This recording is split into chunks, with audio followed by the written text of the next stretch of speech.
Hello everyone and welcome back to my channel. This is Sharon, and if you're new to my channel, welcome, and if you're a returning subscriber, thanks for coming back to check out another one of my videos. Today's video is going to cover my week 2 check-in for the month of September. So from week 2, I'm going to be checking in for the 12th through the 18th. I already have my expense tracking stickers written out, and this at the top here is just my legend that I use to color code my expenses. So the blue is for my allowance and grooming. The green is for eating out and groceries. The yellow is for gas. The lavender color is for other. And the red is for unbudgeted, which I use to track any unbudgeted expenses that I have not budgeted for in my budget for the month. So I'm just going to set this to the side. I'm going to also use my micro happy notes to guide me because I carry this on a daily basis to track my expenses. So without further ado, we're just going to go ahead and jump right into it. I'm going to quickly flip to my weekly check-in layout just so you can see what I'm working with. And so this is my weekly check-in layout. So as I discussed on the previous page, this week, week 2 is going to be capturing my expenses from the 12th through the 18th. I track 4 different categories, but it's truly 6.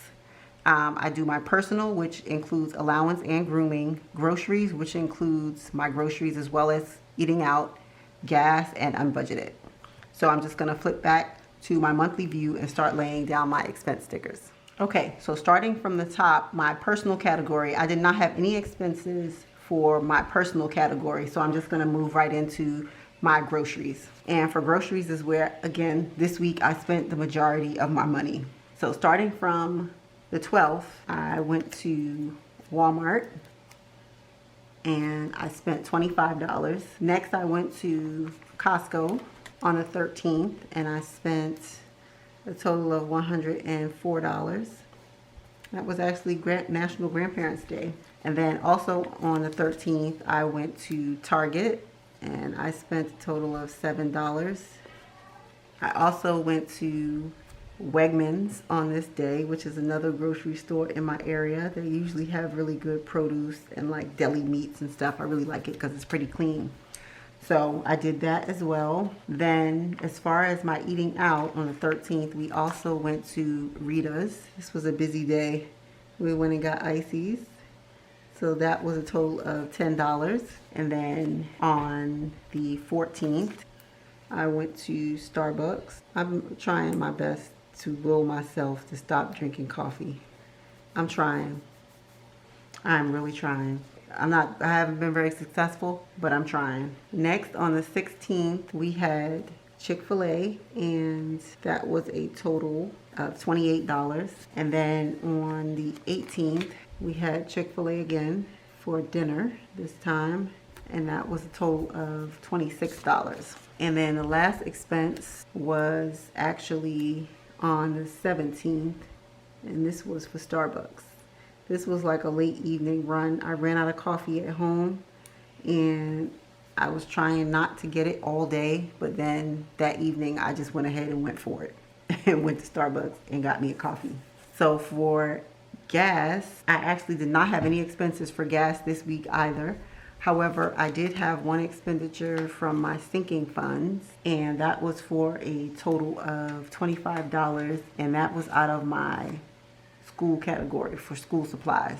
That was actually on the 13th as well, but I'm just going to lay the sticker down here on the 14th since that one is pretty full. So that was everything that I spent for week 2. So I'm just going to go ahead and start tallying these up. But before I do so, I just want to go through and I want to check off my sling bill because that did come out on the 16th. And then right quick, I'm just going to go ahead and check off everything that I checked in for last week because I forgot to do so, just so that I'm not confused by that. So everything that I checked in for week 2 starts from the 12th. So let me just get my phone and we can start tallying everything up. As I stated, there was nothing for the personal category. So for personal, I'm gonna put another 0. And like I said, in my personal category, that covers both my personal and grooming. Here's my allowance cash envelope. And I still have $100 remaining. So this is pretty good to get halfway through the month and I still haven't spent anything from my allowance. And then for my grooming cash envelope, I still have 150, 200, 20, 40, 50. So that's a total of $350 going over into the next. Now, I don't anticipate any grooming expenses, not unless I decide to go and get another one of those expensive pedicures, but I don't know. So remaining is $350. So I'm just gonna flip back, tally up my groceries category.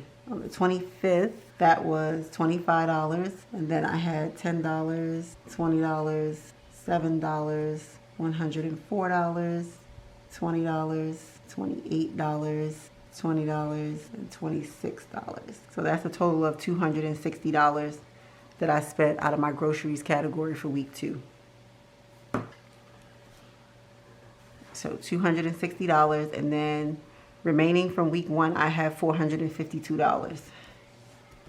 So $452 minus $260, I should have a total of $192 left in between the two of my cash envelopes.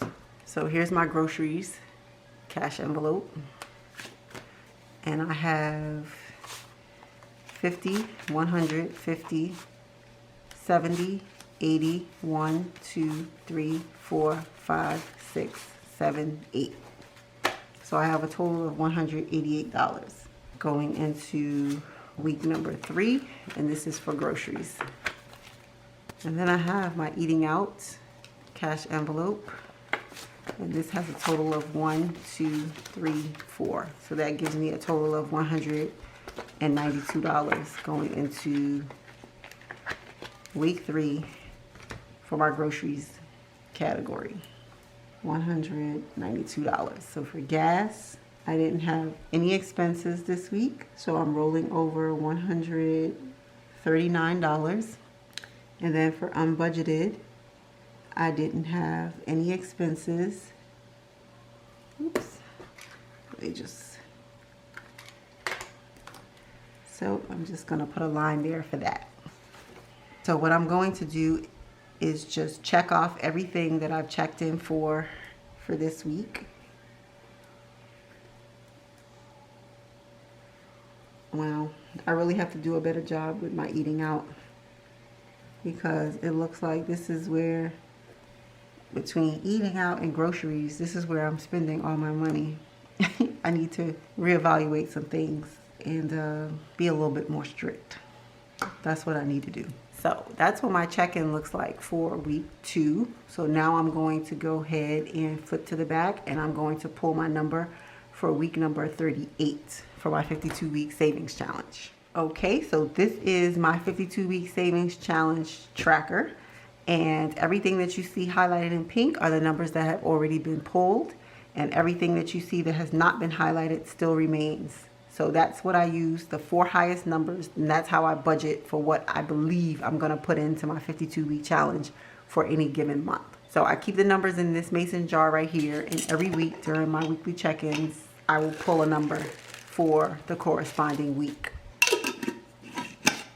So I'm just gonna give it a little shake. And then I'm gonna choose a number. So this week's number is 39. So for week number 38, I chose 39. So I'm just gonna get my highlighter. I'm gonna color in the number 39. So we are getting there. And then I'm gonna go to the front to where I'm tracking all my previous week's totals so that I can write in the number for this week. Okay, so here's where I am tracking my 52-week savings challenge in the front of my planner. So as I stated, I pulled for week number 38, and I pulled 39 for $39. I do not fund this each week, but I do fund it during my closeout video. So that's when you'll see I'll put the money into my 52-week savings challenge for all 4 weeks that were chosen during this month. So as of right now, I have a total of $85 allocated this month, which is a whole lot less than, actually $100 less than what I projected. I may just pull a couple more numbers to try to get ahead, but I'll leave that until next week just to see what else transpires, just in case I have to make any unbudgeted expenses or anything like that, and that additional funds that I plan could cover for that instead. That's all I have for you for this video. Like I said, if you haven't subscribed already, please consider subscribing and giving the video a like. And with that, I will see you in the next one. Bye for now.